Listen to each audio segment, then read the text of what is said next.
Vice Admiral Asif Khalik, Hilala Imtiaz Military, Rector, Bahria University, Islamabad.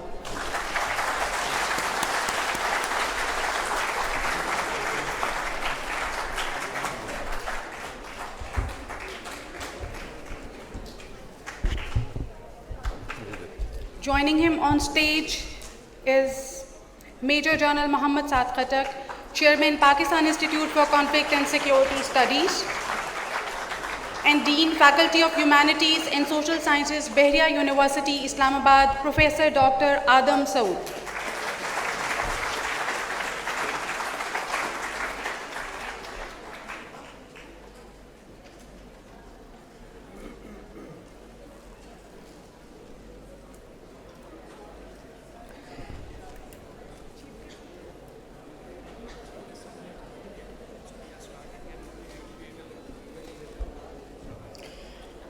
Assalamu alaikum and a very good morning. This is Dr. Hena Shahid, Department of Arts and Media, Foundation University, Islamabad. I am greatly honored and pleased to welcome you all to this one-day international conference on countering terrorism in Pakistan, progress, challenges, and the path forward, jointly organized by Bahria University, Islamabad and Pakistan Institute for Conflict and Security Studies, Islamabad. Our chief guest for today's ceremony, Professor Ehsan Iqbal, Federal Minister for Planning and Development, is going to join us shortly. In the meanwhile, we will start the formal proceedings of our conference. For our formal and blessed opening of this conference, we will start the proceedings with the recitation of Holy Quran. أعوذ بالله من الشيطان الرجيم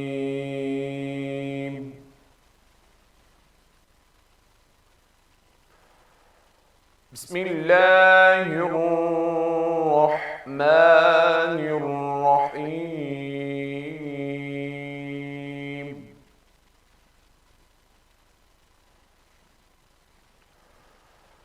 اقرأ باسم ربك الذي خلق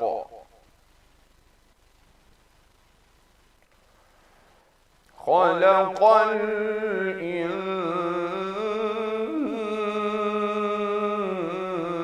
الإنسان من علق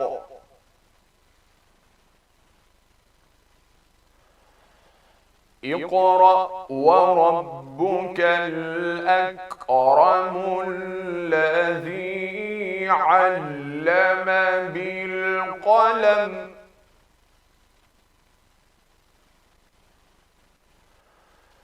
علم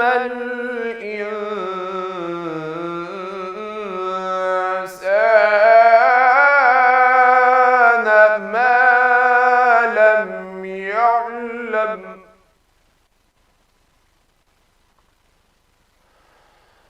كلا إن الإنسان ليطغى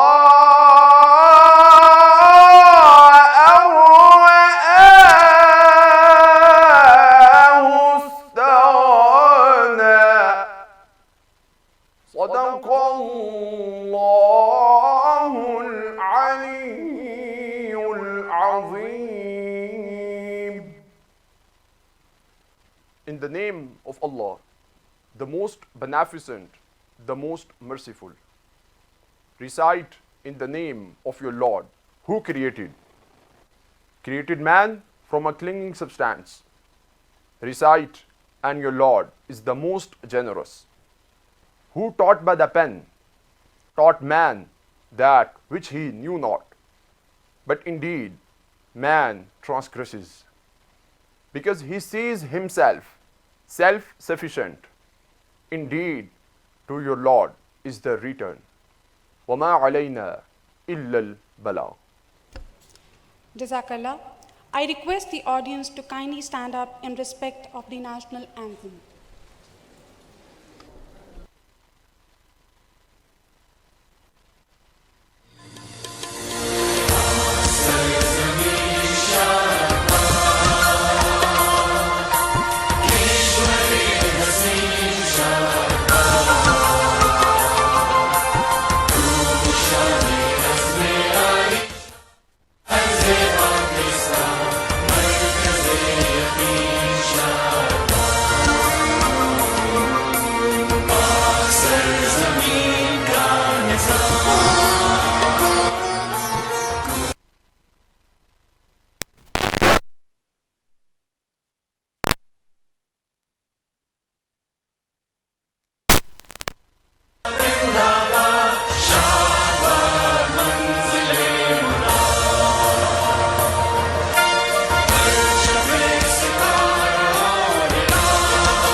It is indeed my pleasure to welcome the honorable national and international dignitaries, esteemed guests, colleagues, members of diplomatic community, and distinguished speakers who have joined us today for this important conference focused on the pressing issue of terrorism.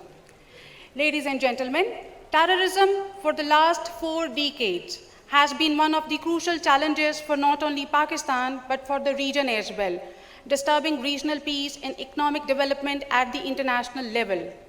Therefore, countering terrorism in Pakistan is crucial for multiple reasons, encompassing national security, economic stability, and regional peace. Today, we gather not only to share insights and strategies, but also to reaffirm our collective commitment to combating this global threat. Pakistan Institute for Conflict and Security Studies has already committed to this role by providing impartial, evidence-based research and analysis, by providing a platform for dialogue and discussion on critical security issues in Pakistan and the region. Respected audience, I would now request Major General Muhammad Saad Khattak, Chairman, Pakistan Institute for Conflict and Security Studies, for the welcome address. Please, sir.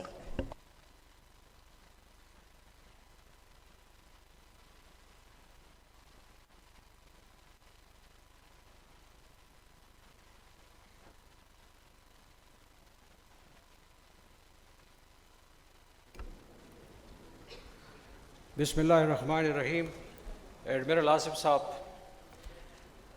members of the diplomatic corps, eminent speakers, members of the academia, esteemed colleagues, and my dear students, Assalamu alaikum and a very good morning. It's a great honor for me to welcome you all on this one-day conference on counter-terrorism in Pakistan, progress, challenges, and the path forward that is jointly organized by Pakistan Institute for Conflict and Security Studies and Bahria University, Islamabad. I am also deeply indebted to the Faculty of Social Sciences, Bahria University, for their wholehearted support and collaboration, and of course to all of you for being here to engage in this very important and critical dialogue. Ladies and gentlemen, over the past decades, Pakistan has been at the forefront of global fight against terrorism, navigating some of the most complex security challenges of our time, from military operations to civilian-led initiatives. We have made tremendous strides in securing our nation while contributing towards regional and global stability. Yet, despite our achievements, the threat of terrorism is far from over. Ladies and gentlemen, data from the PICS militancy database indicate that after the launch of Operation Zarbias in June 2014, followed by the National Action Plan, violence in Pakistan tremendously reduced and decreased, whereby militant attacks per month came to just 32 from 134 before Operation Zarbias and the launch of National Action Plan. This, however, continued till 2019, where, according to our database, the graph once again started to rise. And in 2022 especially, the militant attacks per month from 32 went to 54 in 2022 and to 54 in 2023, and now stand at 80. Mind you, ladies and gentlemen, now stand at 80 in the 8 months of this year, that is 2024.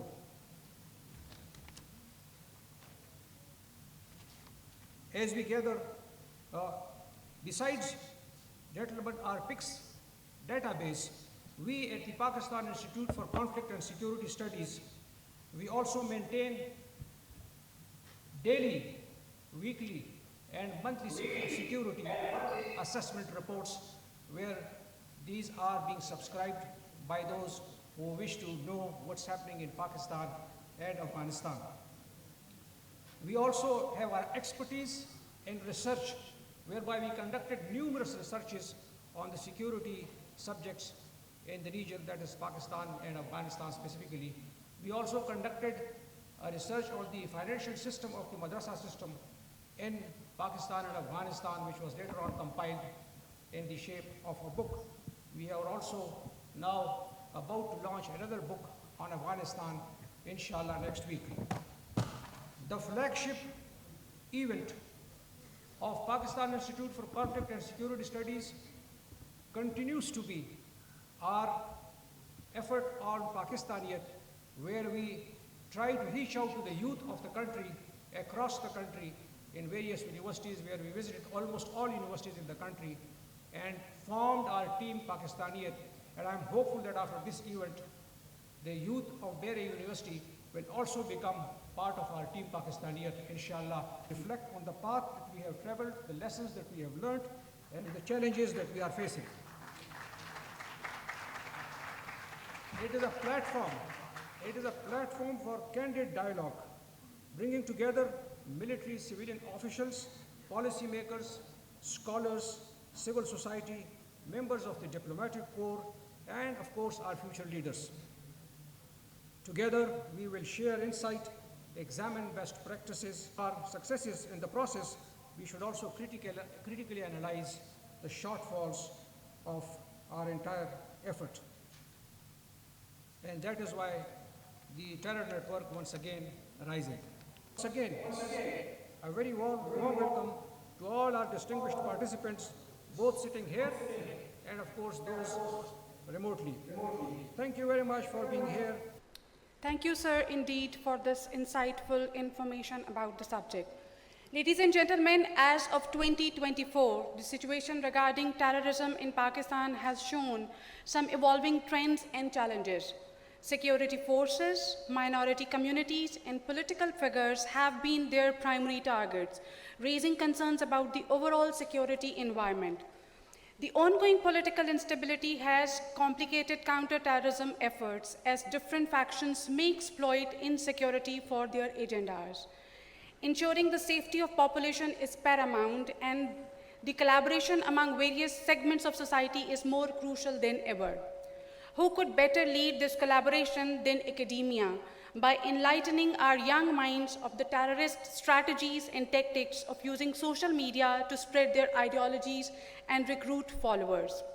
Ladies and gentlemen, I would like to invite Vice Admiral Asif Khalik, Hilal-e-Imtiaz Military, Chairman, Pakistan Institute for Conflict and Security Studies, Major General Retired Saad Khattak, Honorable Ambassadors and diplomats, respected dignitaries and guests, members of the academic community, dear students, Assalamu alaikum and good morning. Looks like we are a little half asleep, so let's hear some answer. Assalamu alaikum and good morning. Thanks God. Anyways, we can move on. On behalf of Bahria University, it is my pleasure to welcome you all to this significant event addressing a topic of immense importance for Pakistan's future. Standing before this esteemed audience, I am reminded of the great responsibility that we all share in confronting the grave threats posed to our nation by terrorism and extremism.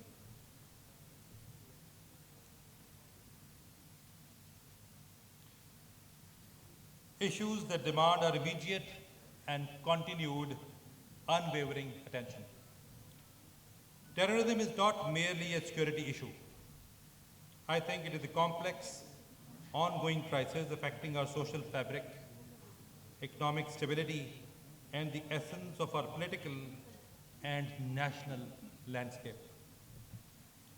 The consequences of extremism ripple through our society, impacting families, communities, and the future of our youth. We must recognize that terrorism thrives in environments of despair, disenfranchisement, and hopelessness. Therefore, our approach to counter this must be comprehensive and all-encompassing, including economic, military, political, social, and most importantly, educational strategies. While enhancing security measures is our foremost responsibility, I consider that it is insufficient on its own.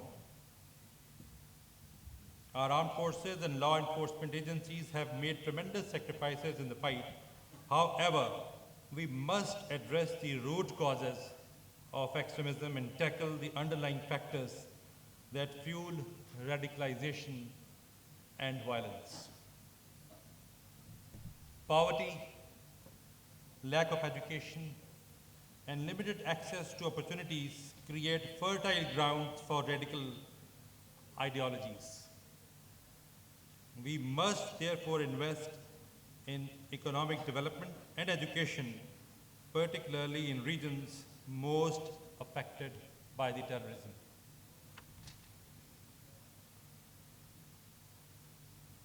International cooperation should be another vital component of our anti-terrorism strategy. Now, conferences and events like this allow us to share experiences and best practices for countering terrorism at a much larger canvas. We all know that terrorism knows no borders, and neither should our efforts to combat it. Strengthening regional ties and collaborating to dismantle terrorist networks will enhance our collective security and foster stability across the region. We must therefore adopt a more regionally cooperative approach. I would like to underline this. We must adopt a more regionally cooperative approach to counter this menace. As an academic institution, we firmly believe that education is a key pillar in our fight against extremism and terrorism. It is essential to continuously reform our educational curricula to foster critical thinking, empathy, and civic responsibility. By bringing together the academic community from diverse regions of the country, education serves as a platform for exchanging cultures, values, and beliefs, promoting societal harmony and mutual respect. Good education therefore offers a long-term, sustainable solution to counter terrorism by empowering individuals to challenge harmful ideologies through dialogue and understanding. It equips our youth with the ability to critically assess information, making them less vulnerable to radicalization.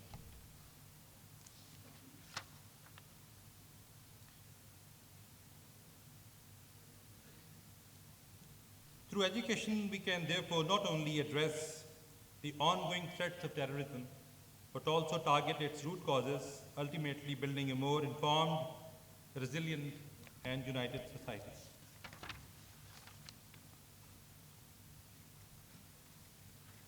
In the end, I extend my heartfelt thanks to all of you for your presence here. I also commend the Faculty of Humanities and Social Sciences at our Islamabad campus for their efforts in organizing this vital event in collaboration with Pakistan Institute for Conflict and Security Studies. Let me also say that Bahria University will keep playing its part in taking on the menaces of terrorism and extremism in all the ways that are expected out of us. I thank you all. Pakistan Zindabad.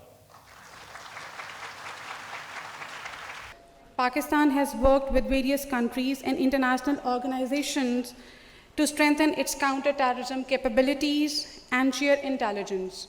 The role of academia is definitely really very important, and that is why we actually gather here for today's conference.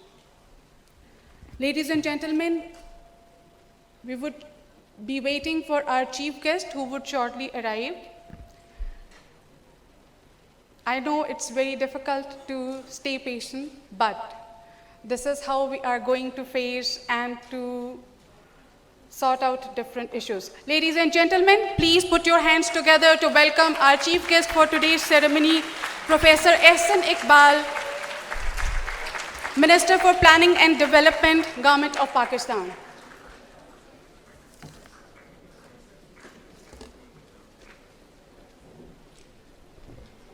We welcome you, sir, for this one-day international conference jointly organized by Bahria University, Islamabad, and Pakistan Institute for Conflict and Security Studies, Islamabad. The government of Pakistan has enacted laws aimed at enhancing counter-terrorism efforts, including measures to prevent financing and terrorism, to strengthen law enforcement. As effective counter-terrorism effort requires a united front where countries share intelligence, resources, and best practices. Pakistan has already worked with various countries and international organizations to strengthen its counter-terrorism capabilities and share intelligence. For more, I would like to invite our chief guest of today, Professor Ehsan Iqbal, Federal Minister for Planning and Development, Government of Pakistan, to share his experiences and thoughts about countering terrorism. We are pleased to have you, sir.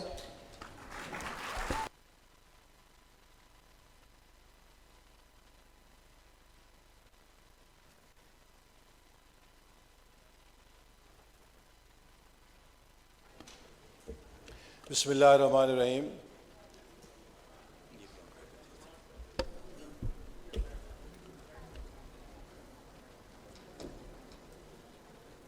Chairman PICSS, Rector Bahria University, distinguished guests, esteemed participants, ladies and gentlemen. I think I would switch to Urdu because I see media and this is an important subject, so maybe what I speak here will reach. So, okay. But the hosts are insisting that we must keep English as the medium, so I apologize to media and outside audience. It is a privilege to stand before you today at the critical Conference on Countering Terrorism in Pakistan, Progress, Challenges, and the Way Forward. Terrorism has cast a long shadow over Pakistan, claiming more than 80,000 lives and costing the nation more than $150 billion over the past 2 decades. Yet we have demonstrated resilience and sacrifice in the face of this menace. Today, we gather not only to reflect on the remarkable progress we have made, but also to identify the challenges that lie ahead. As we move forward, we must balance security actions with non-kinetic measures, recognizing that counter-terrorism requires a holistic approach. This topic is also dear to my heart because I myself was a victim of violent extremism. 6 years ago, a young man who had been fed hate through social media tried to take my life, and that bullet is still in my body. And Allah subhanahu wa ta'ala gave me a new life. So that bullet reminds me every day the need to address the menace of hate in our society, that unless we are able to neutralize this menace, we cannot become a peaceful and harmonious society. Pakistan's battle against terrorism has yielded significant successes, largely due to the valiant efforts of our armed forces, law enforcement agencies, and the resilience of our people. Operations such as Zarb-e-Azb and Raddul Fasad stand as milestones in our war against terrorism. These campaigns have dismantled key terrorist networks, cleared militant strongholds in the tribal areas, and liberated vast swaths of territory from their hold. Over 7,000 terrorists were killed during these operations, and more than 90% of the tribal areas and regions were restored to state control. National Action Plan was adopted in 2015 after the terrible Army Public School incident in Peshawar. This 20-point National Action Program serves as a comprehensive framework to address terrorism in all its forms, from cracking down to hate speech to improving intelligence coordination. The National Action Plan achieved significant successes, including a 30% plus reduction in terror attacks in last few years. The establishment of military courts and reforms in madrasas also played a key role in its success.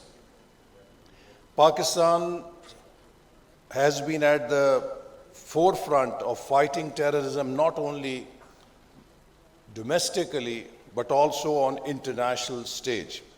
Our efforts in dismantling transnational terror networks and curbing terror financing have been acknowledged globally. In 2022, Pakistan was successfully removed from the FATF's grey list, a testament to the progress made in controlling terror financing and improving financial transparency. National Internal Security Policy was launched by Ministry of Interior in 2018. This policy emphasizes a citizen-centric security framework that promotes societal resilience alongside kinetic measures. The National Internal Security Policy 2018-23 highlighted the need for enhanced border security, intelligence sharing, and addressing extremist ideologies through community engagement and education. Despite these commendable achievements, terrorism remains an evolving threat. New tactics, ideologies, and technologies continue to challenge our progress, requiring us to remain vigilant and adaptive in our approach. The fight against terrorism is far from over, and several key challenges continue to impede our path towards peace and stability. Unfortunately, the momentum that was built during 2013-18 could not be maintained. And let me tell you that in 2013, when we came into government, not a day would pass when a suicide bomber would not blow himself in some part of the country. Karachi, which was the financial capital of Pakistan, any male member of the family when left home, his mother, wife, or daughter would sit on the prayer mat and pray for his safe return in the evening. If there was a single-digit killing in Karachi, people would take a sigh of relief that today is a very peaceful day. So that was the state of Pakistan in 2013. And we took that challenge, and through the measures as I described, by 2017-18, the back of terrorist networks had been broken. In 2013, these terrorist networks were chasing the state of Pakistan. In 2017-18, the state of Pakistan was chasing these terrorists and destroying them. So the whole momentum was reversed, and almost peace had been restored in the country in full. But unfortunately, the great change that followed, it did not continue the scope, and thought that everything that previous government was doing was evil. As a result of that lack of continuity of policy, we saw re-emergence of these networks, and also the policy adopted of taking back some elements from Afghanistan has again posed a challenge, but now the government is determined to fight them, defeat them, and eliminate them like we did before. The fight against terrorism is, as I said, far from over, and several key challenges continue to impede our path toward peace and stability. Terrorism may no longer confine to insurgencies or large militant groups. The rise of lone wolf attacks, cyber radicalization, and the use of social media for extremist recruitment has transformed the landscape. A recent report shows that 80% of terrorist organizations now use digital platforms to recruit, communicate, and radicalize individuals. This presents a new front in the fight against terrorism, requiring us to invest in cybersecurity and digital literacy. And my message to our youth is, you must become aware of the potential danger of our times. Recently in World Economic Forum, as you all know, that this World Economic Forum takes place in Davos every year, and it hosts political leaders as well as business leaders from all over the world. Presidents, prime ministers, CEOs of Fortune 500 companies, they all go there and spend some time to discuss and deliberate the challenges that the world is facing. So this year they gave them a question that what are the 10 biggest risks the world faces at global level? You know what was the number one risk, they said? Any guess? Nuclear war? Climate change? No. Misinformation. The number one risk, they said, the world faces today is misinformation, which is now a new weapon for destabilization, which is a new weapon for creating chaos in societies, which is a new weapon for extremist ideologies. So we have to guard against misinformation. So everything and anything that comes on social media cannot be taken as truth.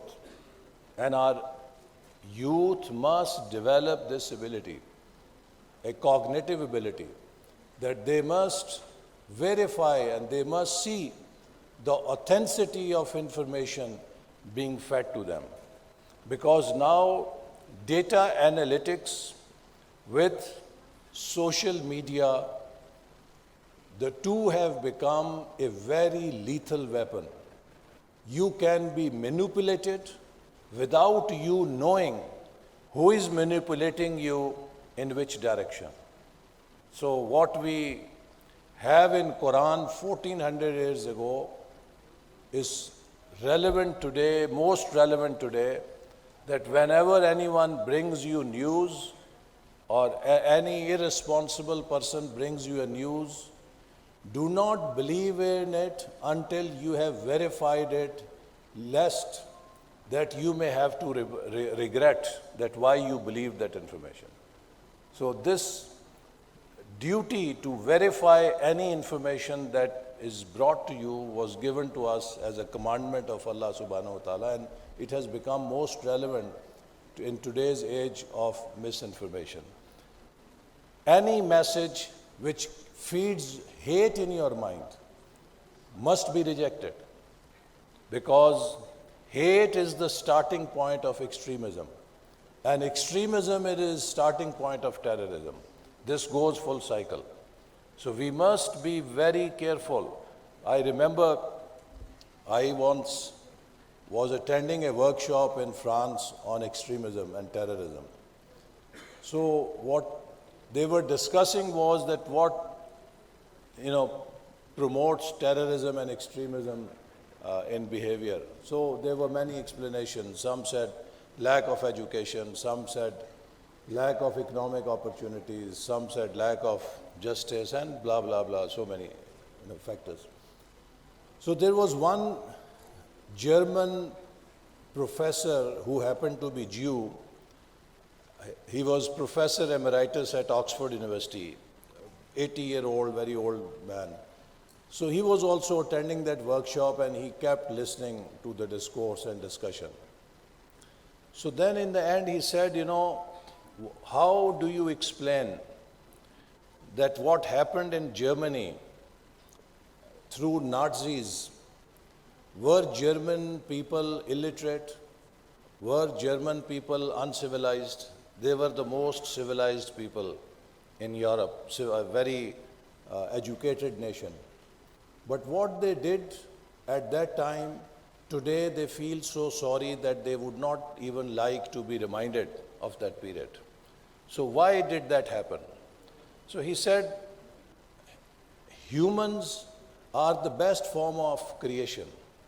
But if in human computer, 2 viruses are injected, those viruses can turn humans into beasts. Empower our civil society to play a crucial role in countering radicalization by fostering dialogues, conducting awareness campaigns, and supporting victims of terrorism. Civil society can help heal communities torn apart by violence. We must strengthen our legal frameworks to deal with the menace of terrorism. Ladies and gentlemen, the fight against terrorism is not only a security one, as I said, it is a struggle for the hearts and minds of our people. It is a battle for the soul of Pakistan, where we seek a future free from fear, hate, and violence. The remarkable progress we have made thus far is a testament to the courage of our armed forces, law enforcement agencies, and citizens. However, the challenges ahead demand national unity, determination, and a holistic approach that addresses the underlying causes of extremism. Guided by the principles of Islam, which promote peace, tolerance, and justice, we must stand firm against those who seek to divide us through terror and hate. By strengthening our institutions, engaging our communities, and investing in our people, we can ensure that Pakistan remains a strong, peaceful, and prosperous nation.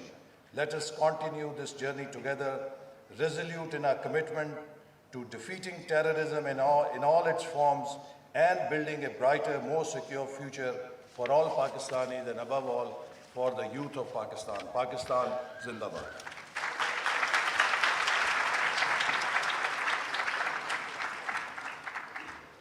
Professor Ehsan Iqbal, Minister for Planning and Development, Government of Pakistan. Thank you, sir, for your insights.